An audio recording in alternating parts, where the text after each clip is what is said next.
Efesios 2, 11 y 12. Efesios 2, 11. Tema: Dios nos hace acordar de nuestra condición espiritual antes de haber sido salvados, es decir, cuando estábamos en el estado de muertos espiritualmente. Aquí el texto griego, la versión corriente, que dice: por tanto, acordaos de que en otro tiempo vosotros, los gentiles en cuanto a la carne, erais llamados incircuncisión por la llamada circuncisión hecha con mano en la carne. Una versión más cercana al griego dice: por tanto, nada impide que ustedes se acuerden de que anteriormente ustedes, los gentiles en cuanto a la carne, eran llamados sin circuncisión por la llamada circuncisión hecha con mano en la carne. Condiciones espirituales. Las condiciones espirituales son consecuencia de los estados espirituales de las personas. Los muertos espirituales viven en las condiciones espirituales de muertos espirituales.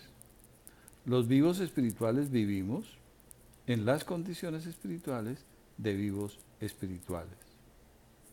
Dios nos hace acordar de nuestra condición espiritual antes de haber sido salvados.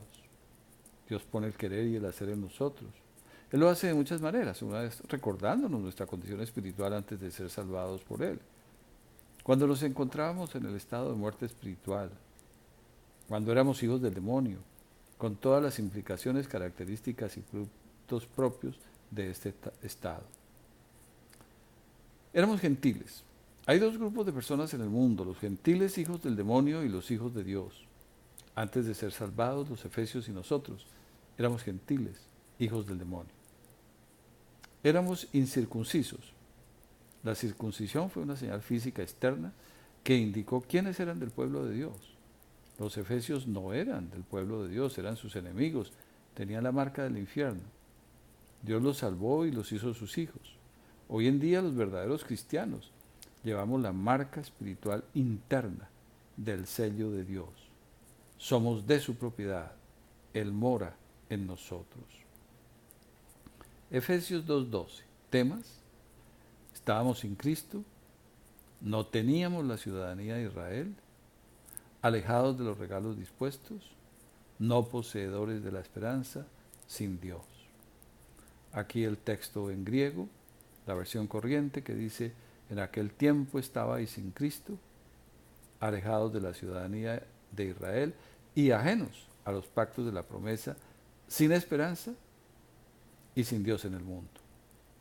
En la versión más cercana al texto griego dice: en aquel tiempo ustedes estaban sin Cristo, hechos alejados de la ciudadanía de Israel y por lo tanto ajenos a los regalos dispuestos, no poseedores de la esperanza, por estar sin Dios por obra del mundo. Dios en este versículo explica qué es ser gentil, qué es ser incircunciso. Estábamos sin Cristo. En el mundo hay solo dos grupos de personas: los que estamos con Cristo y los que no. Los efesios, antes de ser salvados por Dios de la muerte espiritual, estaban sin Cristo. Lo mismo sucedió con nosotros. Antes de que Dios nos salvara, estábamos sin Cristo. En esta época de apostasía, prácticamente toda la humanidad de falsos religiosos está sin Cristo. Jesús dijo que así sería cuando Él venga. Aquí Dios nos enseña que cuando un ser humano es engendrado físicamente, está sin Cristo. Obviamente esto incluye a los niños. No teníamos la ciudadanía de Israel. Los seres humanos tenemos una de dos ciudadanías: el cielo, Israel, o el infierno. Los efesios y nosotros, los verdaderos creyentes, antes de ser salvados por Dios, no teníamos la ciudadanía del cielo. Éramos ciudadanos del infierno. En esta época de apostasía, prácticamente toda la humanidad de falsos religiosos son ciudadanos de los infiernos. Jesús dijo que así será cuando Él venga. Ajenos a los regalos dispuestos por la gracia de Dios. Tanto los efesios como nosotros, antes de ser salvados por Dios, no disfrutábamos de todas las bendiciones de Dios, de todos los regalos gratuitos. Hoy en día somos benditos. No poseedores de la esperanza.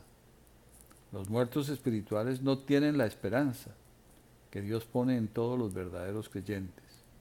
Ellos, los muertos espirituales, viven en la desesperación, en los afanes de este mundo, en la vanidad de este mundo. Son guiados por la corriente del mundo. Dios pone la esperanza en personas cuando las salva, es decir, les concede la fe. La fe es ser hechos esperadores. El pizómenon de lo fundamental, por haber sido hechos convencidos de las cosas absolutamente importantes, no hechas visibles.